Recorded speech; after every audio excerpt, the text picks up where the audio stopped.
My name is Dr. Anthony Levatino. I'm a practicing obstetrician gynecologist, and I performed over 1,200 abortions. Today I'm going to describe a first trimester medical abortion. This is a procedure in which the mother swallows pills in order to terminate her baby, and it is performed up to the 10th week of pregnancy. The procedure involves 2 steps. Step 1. At the abortion clinic or doctor's office, the woman takes pills which contain mifepristone, also called RU46. RU46 blocks the action of a hormone called progesterone. Progesterone is naturally produced in the mother's body to stabilize the lining of the uterus. When RU46 blocks progesterone, the lining of the mother's uterus breaks down, cutting off blood and nourishment to the baby, who then dies inside the mother's womb. It is important to note that even after it has been taken, it is possible to reverse the effects of RU46 and save the baby if progesterone is administered. The sooner, the better. Step 2.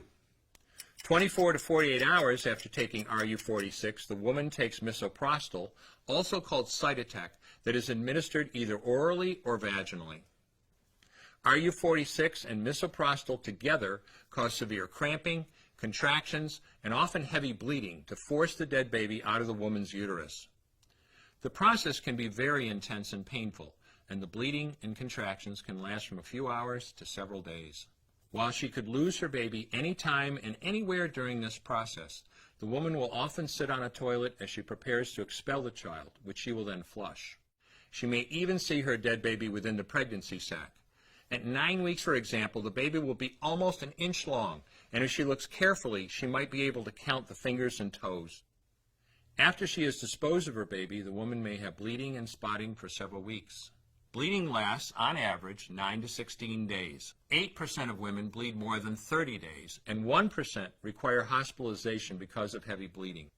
The failure rate increases as the pregnancy progresses. If failure occurs, she will usually be offered a surgical abortion.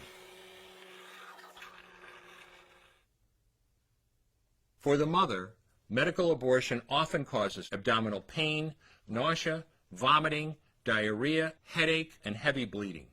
Maternal deaths have occurred, most frequently due to infection and undiagnosed ectopic pregnancy. As I mentioned at the beginning, I'm Dr. Anthony Levatino, and in the early part of my career as an OBGYN, I performed over 1,200 abortions. One day, after completing one of those abortions, I looked at the remains of a preborn child whose life I had ended, and all I could see was someone's son or daughter. I came to realize that killing a baby at any stage of pregnancy for any reason is wrong. I want you to know today, no matter where you're at or what you've done, you can change.